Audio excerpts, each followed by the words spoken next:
প্রস্তুত হচ্ছে সংসদ ভবন। দেশের ইতিহাসে প্রথমবারের মতো দক্ষিণ প্লাজায় মঙ্গলবার শপথ নেবেন এমপি ও মন্ত্রী প্রতিমন্ত্রীরা।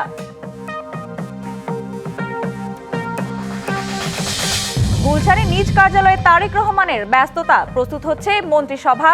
রাতে জামায়াতের আমির ও এনসিপির আহ্বায়কের বাসায় যাবেন শুভেচ্ছা বিনিময়ে।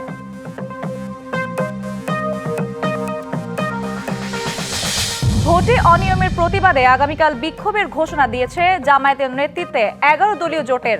এমপিরা নেবেন শপথ, যাবেন সংসদে।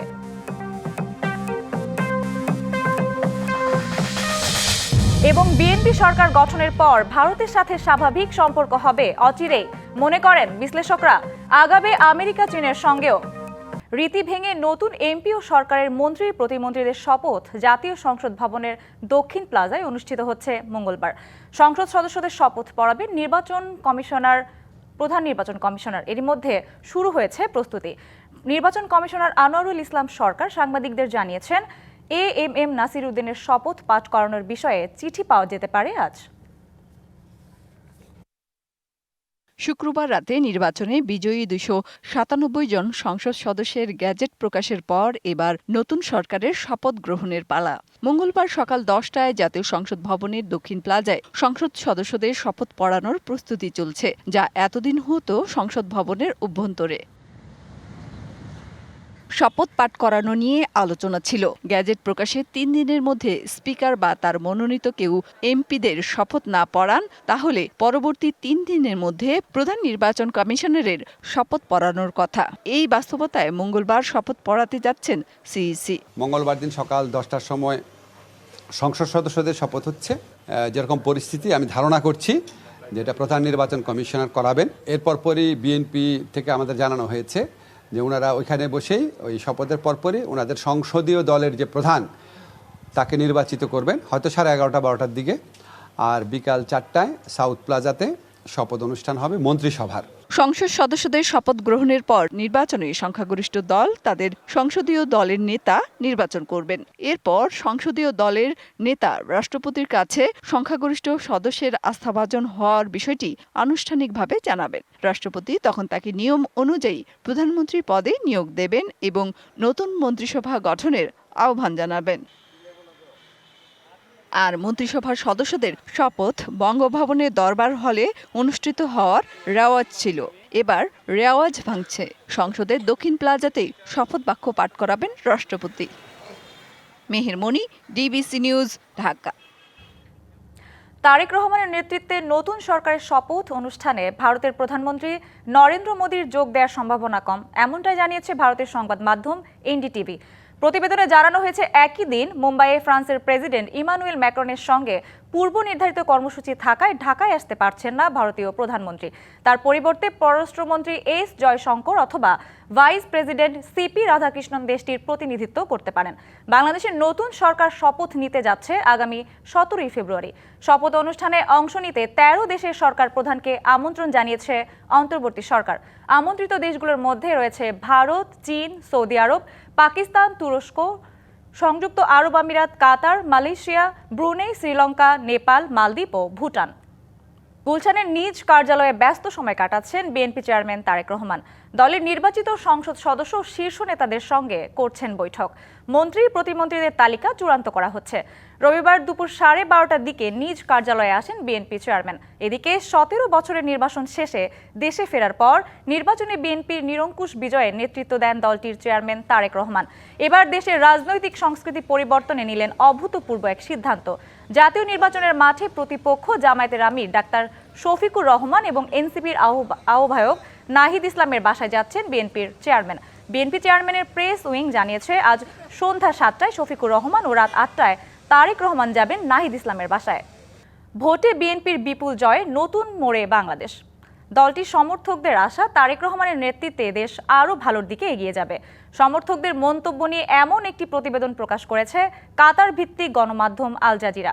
শুক্রবার বিএনপির গুলশান কার্যালয়ের সামনে দলটির এক সমর্থক রিকশা চালক আনোয়ারের সাথে কথা বলেন আল জাজিরার প্রতিনিধি। ওই সমর্থক বলেন, বিএনপি জিতেছে এবং বাংলাদেশে এখন আরও ভালো হবে।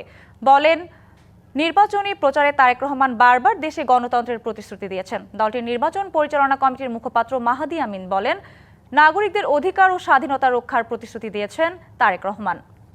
কারচুপি করে ৩২ আসনে স্বল্প ভোটের ব্যবধানে জামায়াত জোটের প্রার্থীদের হারিয়ে দেওয়া হয়েছে বলে অভিযোগ করেছে ১১ দল। এর প্রতিবাদে সোমবার বিকাল 4:30টায় ঢাকায় বায়তুল মোকাররমে প্রতিবাদ সমাবেশের ডাক দেওয়া হয়েছে। দুপুরে নির্বাচন ভবনে 4 কমিশনারের সঙ্গে 11 দলীয় জোটের প্রতিনিধি দলের বৈঠক শেষে ব্রিফিংয়ে এ কথা জানান জামায়াতের সহকারী সেক্রেটারি জেনারেল হামিদুর রহমান আজাদ। নির্বাচনে ভোট গ্রহণের শুরুটা ভালো হয়নি, জাল ভোট ও কারচুপি হয়েছে এবং কোথাও কোথাও হামলা হয়েছে বলে অভিযোগ করেন তিনি। কালো টাকার ছড়াছড়ির পাশাপাশি ভোটে দায়িত্বরতরাও ব্যালটে সিল মেরেছে বলে অভিযোগ করেন তিনি। দেশের ৫৪টি জায়গায় সহিংসতা হয়েছে জানিয়ে এমন ঘটনা বন্ধ না হলে রাজপথে আন্দোলনে যাওয়ার হুঁশিয়ারি দেওয়া হয়। নির্বাচনে জন আকাঙ্ক্ষার প্রতিফলন ঘটেনি দাবি করলেও জোটের এমপিরা শপথ নেবেন এবং সংসদে যাবেন বলে জানান তিনি। ৩২টি আসন চিহ্নিত করা হয়েছে স্বল্প ভোটের ব্যবধানে। এখানে আমাদেরকে হারিয়ে দেওয়া হয়েছে, এটা আমাদের প্রার্থীদের বক্তব্য। তড়িঘড়ি করার কারণ কি এটাই যে কমপ্লেনগুলো আসছে, সুতরাং এগুলো তাড়াতাড়ি করে ফেললে বাঁচা যায়। যে আমাদের কমপ্লেন আমরা দিয়ে গেলাম, আইনের দরজা খোলা আছে, ওনারাও বলেছেন, আমরাও আইনের প্রক্রিয়ার মধ্যে যাব। এই ঈদে নুডলস কিনলে পাচ্ছেন নুডলস বোল ও chef's choice haleem mix free. Noodles খান নাই তো নুডলসই খান নাই। ত্রয়োদশ জাতীয় সংসদ নির্বাচন পরবর্তী 2 দিনে দেশের 30টি জেলায় 2 শতাধিক সহিংসতার ঘটনা ঘটেছে। এতে নিহত হয়েছেন 3 জন, আহত 3 শতাধিক। এছাড়া অন্তত 350টি অফিস, ব্যবসা প্রতিষ্ঠান, ঘরবাড়ি ভাঙচুর, লুটপাট ও অগ্নিসংযোগ করা হয়েছে। সকালে জাতীয় প্রেস ক্লাবে নির্বাচন কেন্দ্রিক সহিংসতার প্রতিবেদন প্রকাশ উপলক্ষে সংবাদ সম্মেলনে এসব কথা জানায় হিউম্যান রাইটস সাপোর্ট সোসাইটি। সংগঠনের নির্বাহী পরিচালক ইজাজুল ইসলাম বলেন, অন্তত 21টি কেন্দ্রে ভোট গ্রহণ কার্যক্রম ও পর্যবেক্ষণে অনিয়ম ঘটেছে এবং অন্তত 48 জন পর্যবেক্ষককে ভোট গণনা কক্ষে প্রবেশে বাধা দেওয়া হয়েছে।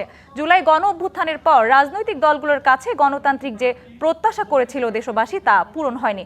স্বৈরাচার আওয়ামী লীগের মতোই প্রতিপক্ষের সাথে প্রতিহিংসামূলক কর্মকাণ্ড চলছে বলেও জানান তিনি। সহিংসতার ঘটনায় বিএনপি, জামায়াত ও স্বতন্ত্র প্রার্থীর কর্মী সমর্থকেরা জড়িত বলে HRSS এর সংবাদ সম্মেলনে উল্লেখ করা হয়।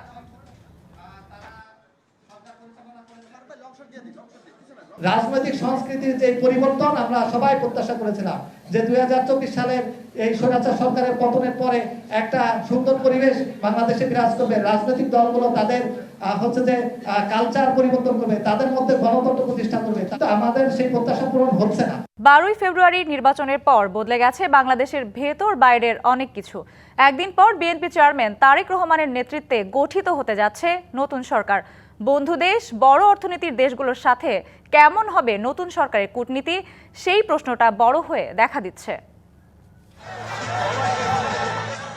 নির্বাচনে বিপুল বিজয়, বিএনপি চেয়ারম্যান তারেক রহমানকে শুভেচ্ছা জানান ভারতের প্রধানমন্ত্রী নরেন্দ্র মোদী, চীন, মার্কিন যুক্তরাষ্ট্র, ইউরোপীয় ইউনিয়ন সহ বিভিন্ন দেশের নেতারা। বার্তা পরিষ্কার হয়ে যায়, বাংলাদেশের আগামী সরকারের সাথে বড় দেশগুলোর সম্পর্ক কেমন হতে চলেছে।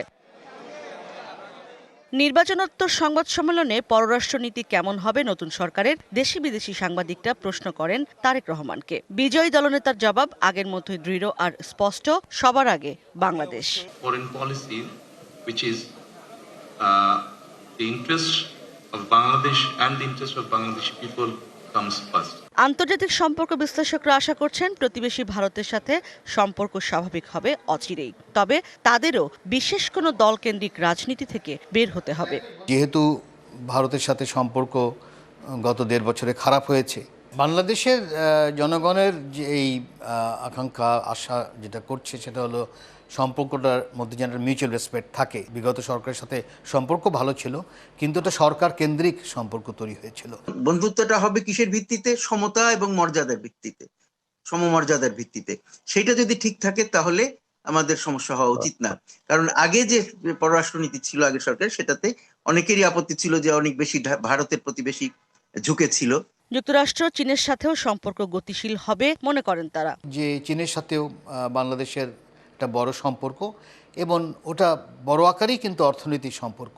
আমেরিকার সাথে সম্পর্ক সবসময় বিভিন্ন লেভেলে সম্পর্ক ছিল।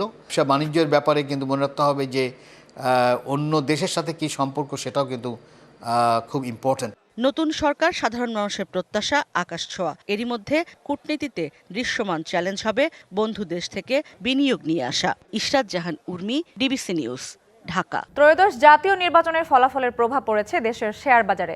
নির্বাচন পরবর্তী প্রথম কার্যদিবসে নির্বাচন ও ঘোষিত ফলাফলের প্রভাবে শেয়ার বাজারের সূচক ও লেনদেনের বড় উত্থান দেখা গেছে। অধিকাংশ শেয়ারের দাম বাড়ায় সূচকে বড় উত্থানের দেখা মিলেছে। রবিবার দিন শেষে ডিএইচইএক্স সূচক 200 পয়েন্ট বেড়ে দাঁড়িয়েছে 5600 পয়েন্টে।